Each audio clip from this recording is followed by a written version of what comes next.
these bits of the jigsaw are starting to build on top of each other at a ridiculous rate. Exactly. I think there's a lot of different combinations that are really fun. Like, just to give a couple of examples, like one is the concept of fractional ownership.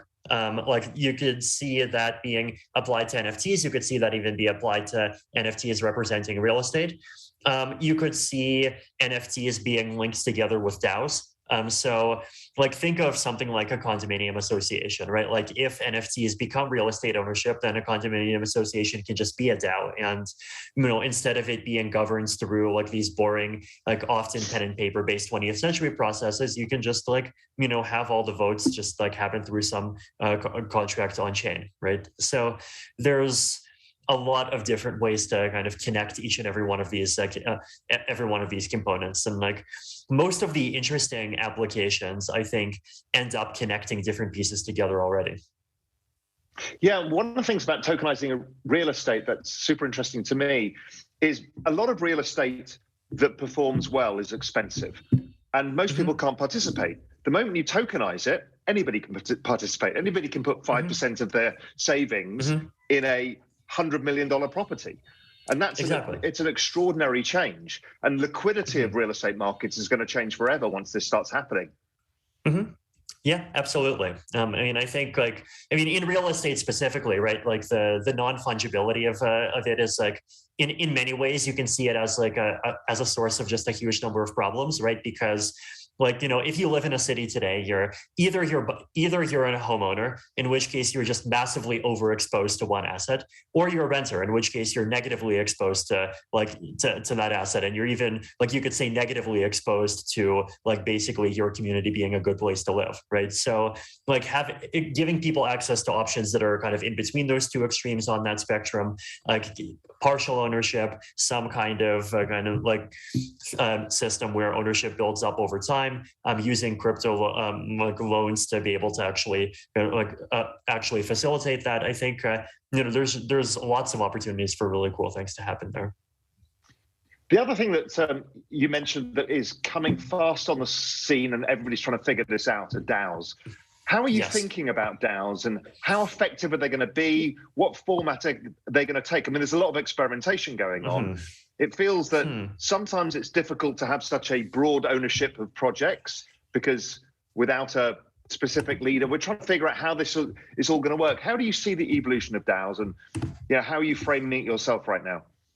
Sure. I think I view this stuff as being DAOs and smart contracts as being like Lego for governance. Right, like it basically just is this platform that makes it really easy for people to tinker, for people to come up with new and different constructions, and that's not something that's really been available for people before, right? Like right now, if you want to create an organization, you have to pay lawyers a huge amount in order to do it, and that just costs tens of thousands of dollars. It costs a lot of delays.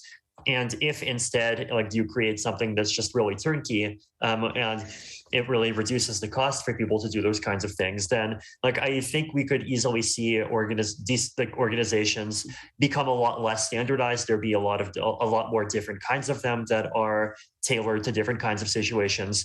More small-scale flash organizations, so just things that exist only for a couple of months or only for a very specific purpose, even with a very small amount of money in them.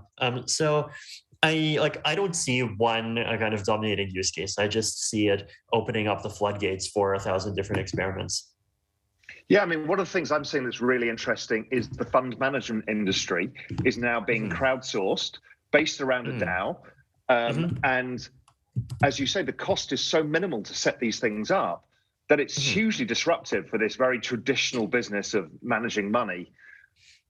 Absolutely, it is. So how are you thinking about the other thing is all of this feels like that this is all the building blocks for what we're referring to as Web 3.0.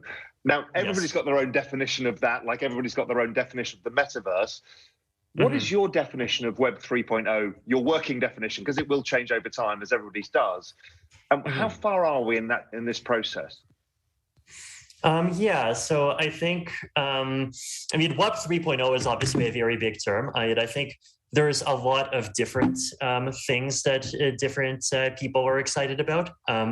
like there's people who are excited about, like, say, creating more decentralized forms of, like, say, social media that might have more open and transparent governance, creating ways, like some kind of better integration between internet applications and the finance layer, or just like adding on the capability to have assets in general and to have like this notion of permanent ownership, and kind of that's not dependent on some single institution facilitating it, being like a much more base part of the internet. There's opinion, obviously, just kind of the DeFi vision itself, different ways for people to monetize. Like there's all these different things that people want to do.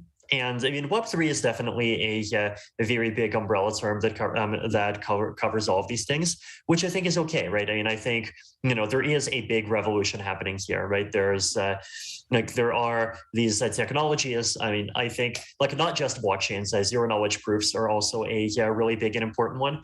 And these technologies are, doing a really important job of making it possible to do all of these things that were not possible before, solving trust problems, allowing more collaboration without central trust points to happen. And lots of people have like lots of different opinions, visions, and dreams about what kinds of things could and should be done with those ideas, which I think is amazing.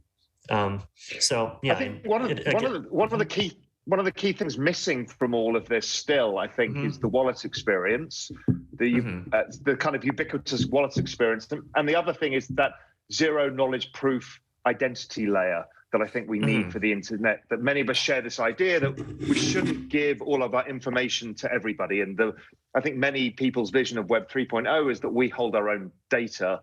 And if we want to sell our data, we can. How far is this along from before we get to that usability where we get the digital identity and wallets that are not so difficult to set up? Sure. I mean, I think in practice, the biggest usability challenge at this point is just the transaction fees, right? And like layer 2 protocols are the solution to that, right? Like, in Ethereum land, we have Optimism, Arbitrum, Polygon, increasingly the zero knowledge family. So I think it's like all of these, it's great that all these things are happening. But and I think once that happens, then like the biggest practical usability problem that's in front of users today, like basically disappears.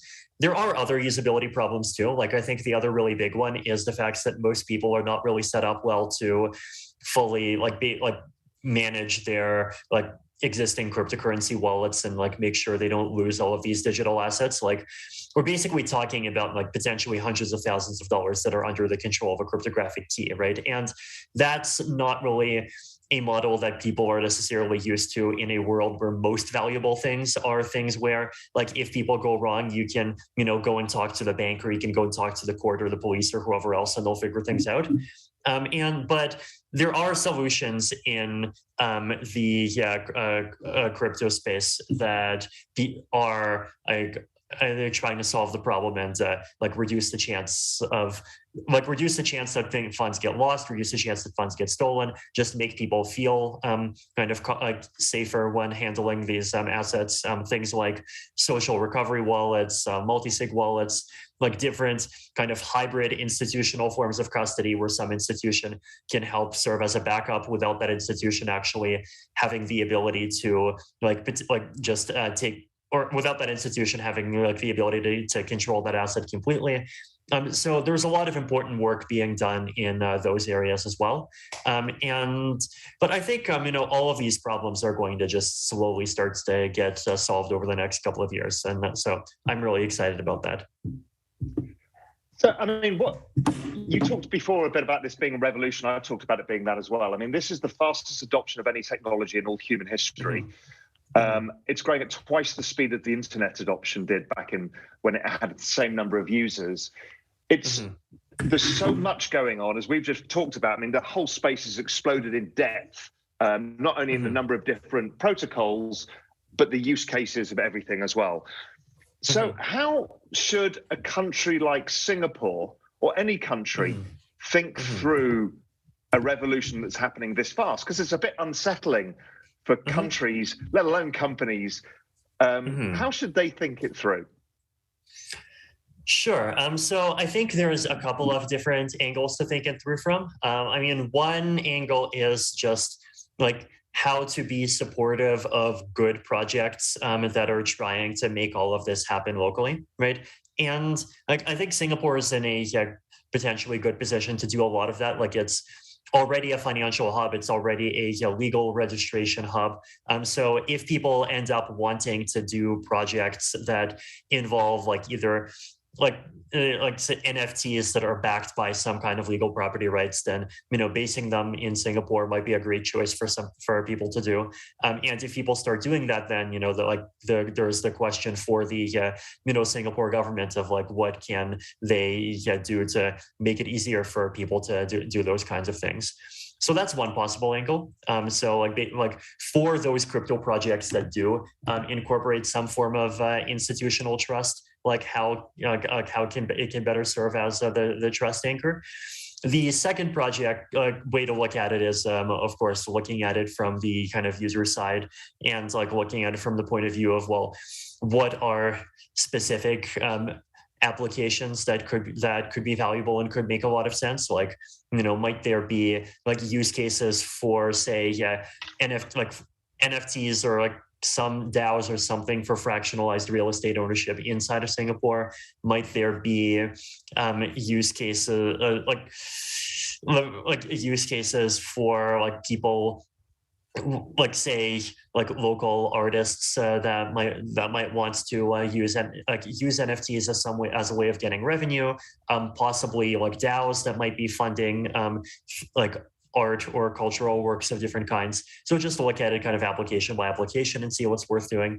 I think those are probably the two kind of biggest things to focus on, and like basically just try to see like what are the interesting things that can be done, like what are the best ways to maximize the upsides of that, what are the best ways to minimize the downsides of that.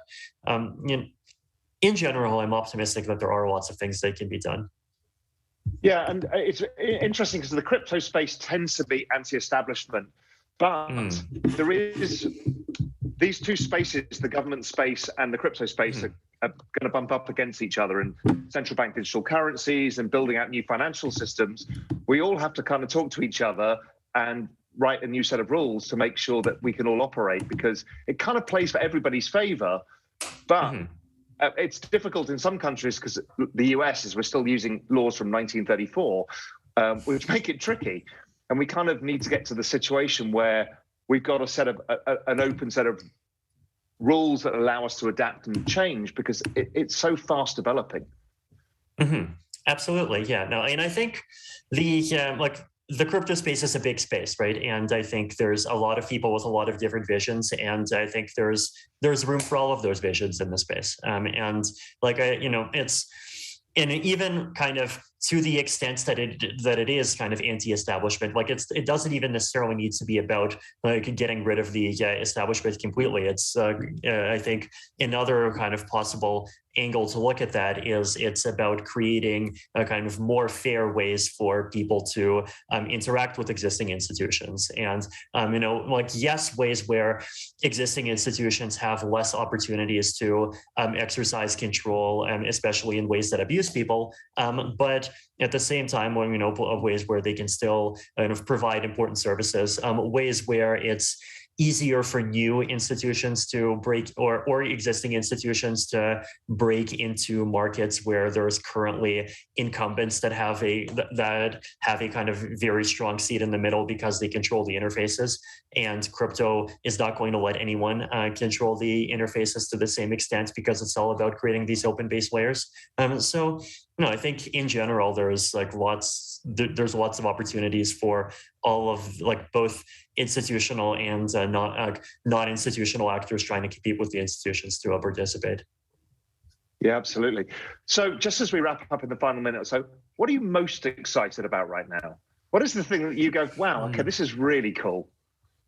I mean, one is blockchain scaling. like just being able to bring the space up to hundreds of millions of users, but with the low costs that blockchains had back in 2014 and 2015. Another is zero knowledge proof technology. Zero knowledge proof technology, I think, is going to be a huge boon for privacy, for also for scalability. A third would be just kind of the general growth of DAOs and the realization that there's different ways to have DAOs, like just going beyond kind of just the cookie cutter, like everyone copies the.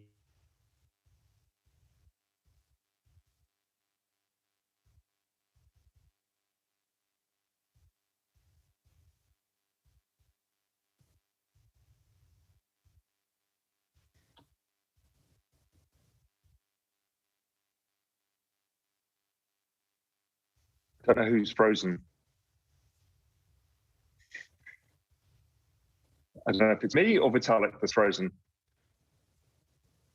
I think Vitalik's frozen.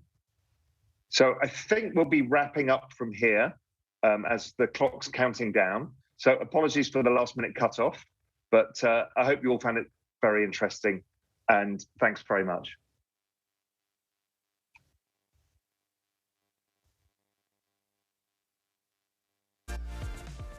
Thanks to Raoul and Vitalik for that insightful discussion.